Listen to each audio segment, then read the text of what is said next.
I've always been patient, the owner of a modest farm.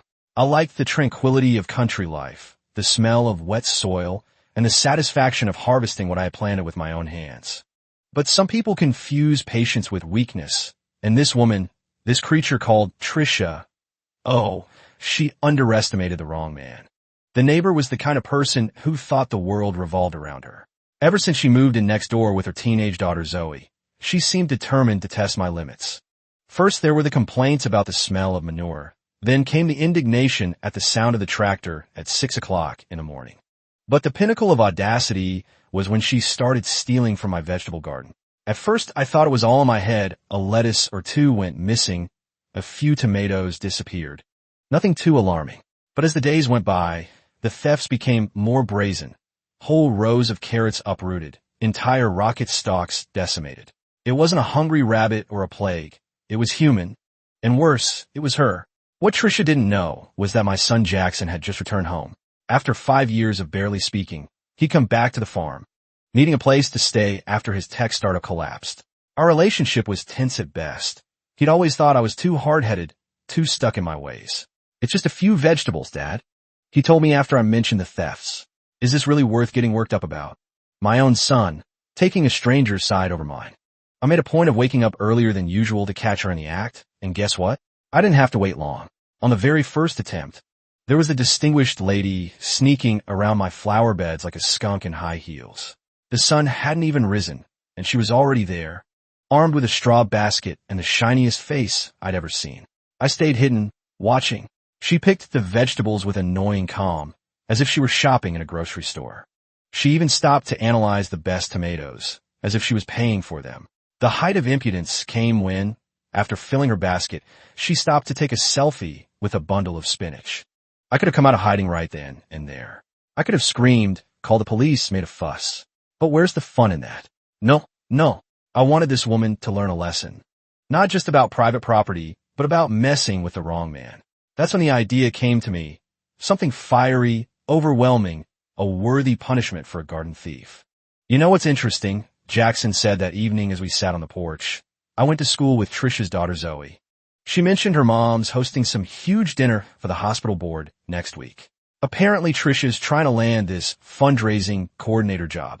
She's been telling everyone she grows her own organic vegetables. That's when it clicked. I wasn't just going to plant lettuce and carrots anymore. Now the garden would have a special guest. Ghost peppers. She wanted to steal? Let her. But this time she was going to take home something much more than she expected.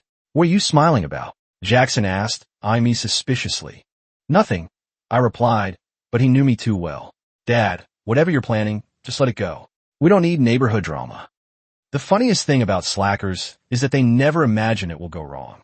Trisha thought she was the queen of the neighborhood, as if the whole world had been made for her, and she was above all rules. Stealing vegetables from my farm? A silly detail. I certainly wanted to share it with her, didn't I? Because that's what goes through people's minds. Everything that exists is rightfully theirs. Well, she had a surprise waiting. I spent days preparing the ground. I placed the ghost peppers well mixed in with the other plants. They're tricky, small, red, pretty. They look innocent, but when you take the first bite, your soul leaves your body for a journey straight to hell. And the best part? These peppers smell sweet when fresh. Nothing that would make anyone suspicious of the atomic bomb they were about to ingest. Jackson caught me planting them one evening. Ghost peppers? Really, Dad? He shook his head. This is childish. She's got a kid, you know. She's trying to make something of herself. If she wants to make something of herself, she could buy her own damn vegetables, I growled. You know her husband left her last year, right? Cleaned out their accounts. For the first time, I felt a twinge of doubt. But then I remembered her smug face as she pillaged my garden. A lot of single parents in this world. Doesn't give you the right to steal. I gave a few days. I kept waking up early to see if the creature would return to the scene of the crime. And of course it did. It always came back. It arrived early with that ridiculous little basket, took everything it wanted, and left as if it were doing the world a favor. Only this time, my garden was no longer a free buffet. It was a trap. 2 mornings after the last theft, my patience ran out. I needed to see the result of my masterpiece. So I did what any vengeful bored farmer would do. I waited, and the wait was worth every second. That afternoon, Trisha decided to have a big social event at her house because, of course, she wasn't just a slacker. She was also a show-off. She invited neighbors over for a super organic dinner with ingredients picked by herself. If I had known beforehand, I would have charged for a ticket to attend. I managed to stay close by, pretending I was fixing a fence on my side of the property. Her house was full, laughter, music, the delicious smell of food. She was glowing, telling everyone about her vegetable garden, about how producing your own food is a liberating experience, and other nonsense that made me want to roll my eyes until I could see the back of my head.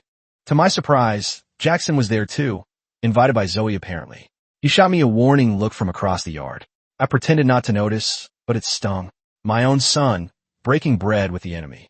Then came the long-awaited moment. Trisha and her guests sat around the table to enjoy their dinner. I waited. I heard the sounds of the first mouthfuls, the compliments on the explosion of flavor. Someone asked what she had used in the sauce, and that's when it happened. The first scream came quickly. A guy at the table dropped his fork, his eyes wide as if he'd been stabbed in the mouth. He tried to swallow, but his body refused. He coughed, choked, clutched a glass of water like a castaway, clutching a buoy. Only water doesn't help. In fact, it only makes it worse. Soon after, another woman began to tear up. Her nose was running, her face as red as a bell pepper. What is it? She managed to stammer before getting up and running towards the sink. But the best was Trisha. She took a little longer, probably because there was less pepper on her plate, but when it hit, it hit. Her mouth dropped open in a funny shape. Her eyes went wide. Her fork stopped midway. Her first reflex was to grab more wine to try to put out the fire, but the alcohol only spread the fire. The second reflex was to spit, but the damage had already been done. Then came despair. She stood up so quickly that the chair toppled backwards. She started shaking her hands as if she were catching fire by telepathy. She ran into the kitchen, ripped the lid off a jug of milk, and poured it straight into her mouth, drowning in her own despair. The guests were in chaos. One man was trying to breathe with his head inside the fridge. Another woman was face down in a bowl of ice. And Trisha? Oh, she was leaning against the sink, her face wet with milk, sniffling, her eyes filled with tears and hatred. I stood there on the other side of the fence, pretending I wasn't even paying attention, but inside, I've never had so much fun in my life. Then I noticed Jackson. He was the only one not panicking. He was helping Zoe, who was frantically trying to help her mother. Our eyes met across the yard, and the disappointment in his gaze felt like a punch in the gut. But it was too late to back down now. Did she want to steal my food? Well, she had a good time. Too much. If there's one thing pride won't let you do, it's admit defeat. And Trisha, oh, that woman couldn't accept losing even if her life depended on it. Dinner turned into a survival episode worthy of a Discovery Channel documentary. Guests crawled around her kitchen, looking for anything to put out the internal fire, while Trisha seemed in a trance, breathing through her mouth as if the air around her had become lava. The point is that ghost pepper isn't just a sharp blow to the tongue. It has an aftertaste that continues to haunt you for minutes, maybe hours, depending on the dose ingested. And what had Trisha and her friends eaten? A beautiful meal saturated with this natural curse. The tragedy was amplified by the fact that no one there knew exactly what had happened. Because, you see, when someone eats something spicy and knows it's spicy, they're already minimally prepared. But when the burning takes you by surprise, panic doubles. And that's exactly what happened. The man who had first felt the pepper, the one who had choked and grabbed the glass of water as if it were a lifeboat, was now on the floor, lying on his stomach, trying to catch his breath. Another woman, probably thinking she was having an allergic reaction, started babbling for someone to call an ambulance. But Trisha? She was in full Trisha mode, turning her pain and humiliation into pure rage. Still leaning on the sink, with milk dripping down her chin and her eyes watering, she began to mumble something, inaudible at first. But soon the muttering turned into a whisper, and the whisper turned into an indignant roar. I've been poisoned. I almost choked on my own saliva when I heard that. Poisoned? Did this woman really believe that she had been the target of a biological attack? Now, mind you, anyone with an ounce of sense would have stopped, taken a deep breath, and asked themselves, didn't I plant this myself? Didn't I steal an ingredient I didn't know about? But no, right? Because this woman would never accept a mistake. Dr. Reynolds, are you all right? Jackson was helping an older man to his feet, a distinguished-looking gentleman who was dabbing at his watering eyes with a handkerchief. He's the chief of surgery, Jackson whispered to Zoe, loud enough that I could hear, the one who makes the final call on the fundraising position. My stomach dropped. This wasn't just some random dinner party. This was Trisha's shot at rebuilding her life. I felt a pang of something unfamiliar. Was it guilt? Trisha stood up, turned to the guests, and began a frantic speech typical of someone who is already completely lost in her own lie. Someone did this on purpose. She pointed to the plates, to the leftover food on the table. Maybe you should ask where these vegetables actually came from, Miss Campbell. Silence. It was one of those cinematic moments where everyone freezes, and the protagonist's brain starts to process the mistake she's just made. But Trisha, being Trisha, wasn't just going to swallow that answer and accept reality. No, she needed a culprit. And from the way she turned her head towards my property, I knew exactly who she had chosen to blame.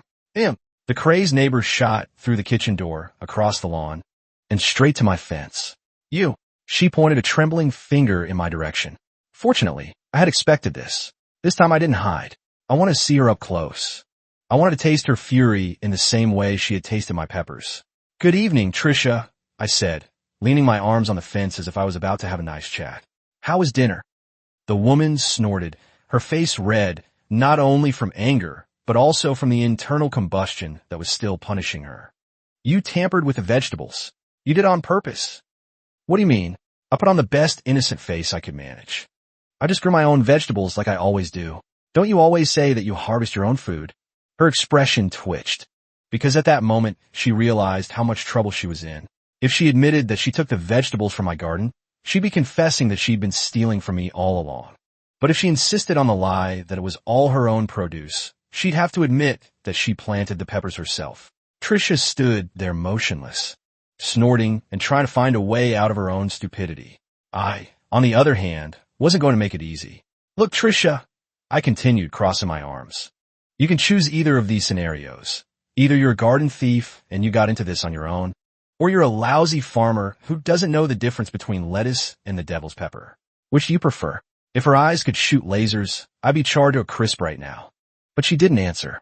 She just turned and marched back home, snorting. I walked into my house with a smile from ear to ear, but I knew it wasn't over. This woman wasn't going to swallow that defeat without trying something. The real show was yet to come. Jackson was waiting for me inside. Real proud of yourself, aren't you? His voice was cold. You know what I just witnessed? A woman who lost everything trying to get back on her feet. And you just torpedoed her in front of the exact people who could have helped her. She was stealing from me. I defended myself. She's desperate. Her ex-husband left her with nothing but debt. She's about to lose her house. She was trying to impress those hospital people to get a job that would let her keep a roof over her daughter's head. The victory suddenly felt hollow, but I was too stubborn to admit it. If there's one thing I've learned over the years, it's that people like Trisha never accept that they've lost. They can't just put their heads down and move on. They have to win, even if the battle is already over. And when that woman marched back home, her face still stinging from the pepper and the humiliation, I knew it wouldn't be long before the next attack. And I was right. The next day, I woke up to suspicious noises in my backyard. The clock had barely struck 7 in the morning, and I could already hear movement near the fence. As someone who had dealt with a vegetable thief before, I got up leisurely, made my coffee, and went to take a look at the crime scene. There she was, Trisha, the owner of the truth, the avenger of her own misfortune, was on my property again, but this time with a cell phone in her hand and an expression of pure conviction. Next to her, 2 policemen were looking at my vegetable garden with a seriousness that I found exaggerated for the case of an alleged agricultural crime. But what shocked me most was seeing Jackson standing beside her, arms crossed, looking determined. Good morning, gentlemen, I said, leaning against the fence. What can I do for you? One of the policemen, an older man who was clearly tired of life, scratched his head and sighed. Your name was mentioned in a complaint, sir. The neighbor here claimed that you sabotaged her food and put the health of several people at risk. Of course, the final move. Trisha crossed her arms and flashed that petulant smile of someone who thinks she owns the world. That's it, she exclaimed, raising her chin as if she were presenting a case before the Supreme Court. He planted ultra-spicy peppers mixed in with the ordinary vegetables on purpose. He wanted me and my guests to get sick. That's gastronomic terrorism. And one of those guests was Dr. Reynolds, chief of surgery, Jackson added, his voice steady. A man with a severe heart condition. He had to be taken to the emergency room last night because his blood pressure spiked dangerously high from the peppers. My blood ran cold. I hadn't known that. I hadn't thought that far ahead. I wanted to laugh. I swear to God I did, but I managed to keep my composure. Look, I'm just a simple farmer, I said, gesturing toward my vegetable garden. I grow whatever I want on my property. If someone comes in here and decides to steal, that's their problem, not mine. The second policeman, younger and probably new to the job, raised an eyebrow. So you admit that the peppers were here? Of course, I replied, shrugging. Ghost peppers. They're great for hot sauce. But I don't know why someone who doesn't live here would be taking my vegetables without permission. Tricia paled. She stepped forward, pointing her finger at me like a witch about to cast a curse. Don't try to trick me. I know you did to hurt me. Dad, Jackson's voice cut through the tension. Just tell the truth. You knew she was taking vegetables, and you planted those peppers deliberately to hurt her and her guests, one of whom is now in the hospital. I felt cornered. She shouldn't have been stealing. The older policeman looked at her, exhausted. Ma'am, so you're admitting that he only planted the peppers, right? Exactly, she spat. But those peppers were on his property, right? She blinked hesitantly. Well, technically yes, but... So why were you taking his vegetables? Silence. Silence. The sweet sound of stupidity collapsing in real time. Tricia stood there blinking like a fish out of water, her mouth opening and closing soundlessly. For the first time since moving to the neighborhood, she had no answer. The young policeman snorted, holding back a chuckle. Ma'am, the only offense I'm seeing here is trespassing and theft. Tricia freaked out. What? She turned to the officers as if she couldn't believe the situation had taken such an unexpected turn. I was the victim here. He planted those peppers on purpose on his land. The older policeman looked at her with boredom, clearly ready to end the circus. If you want to continue with this, we can take you to the police station to explain your activity of taking things from his farm without permission. Just as I was about to gloat, Jackson stepped forward. Officers, there's more to this story. My father knew exactly what he was doing. He deliberately planted those peppers knowing she would take them, knowing they would be consumed by guests, including a man with a heart condition. Dr. Reynolds is considering pressing charges for reckless endangerment. The officers exchanged glances. The older one turned to me with new interest. Is that true, sir? Before I could answer, Zoe appeared, running across the lawn. Mom, Dr. Reynolds is on the phone. He wants to talk to you. Tricia looked stunned.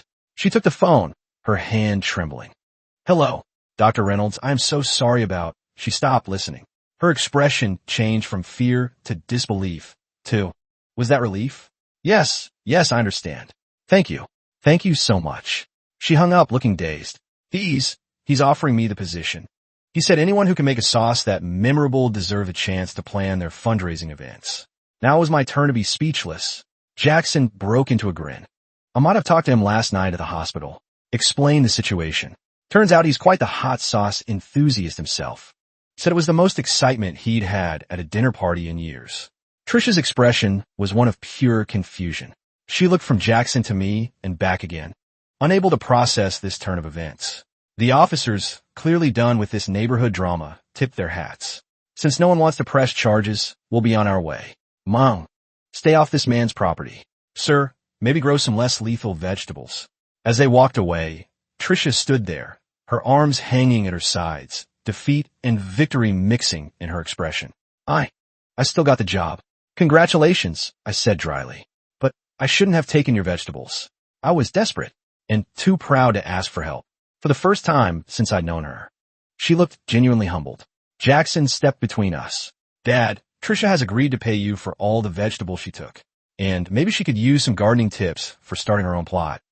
I raised an eyebrow. You two planned this. No, Jackson said. But I saw an opportunity to end this ridiculous feud. Zoe and her mom need help. And you're too stubborn to admit when you've gone too far. I looked at Tricia, then at her daughter, whose eyes held a mixture of hope and resentment. I thought about what Jackson had said about their situation, about my own pettiness. Fiend, he sighed. I'll help you set up a garden. A real one. But if you ever take so much as a leaf from my property again without asking. I won't, she said quickly. And thank you for the second chance. When they left and Jackson and I were alone, he looked at me with a mixture of exasperation and affection. You know, Dad, For a smart farmer, you can be pretty dense sometimes. I snorted, and you can be too soft. Maybe we balance each other out then. Life in the countryside has its challenges, but nothing beats the lesson I learned that day. Sometimes revenge isn't as sweet as you think it will be. And sometimes people deserve a second chance. As for my garden, it's still there, intact, but now it also serves as a classroom for a neighbor who's learning that shortcuts come with consequences. And that asking for help isn't a weakness. And Jackson, he decided to stay on the farm a little longer. Turns out there might be a market for artisanal hot sauce made with ghost peppers from a small town farm. Who would have thought that a revenge plot would turn into a family business?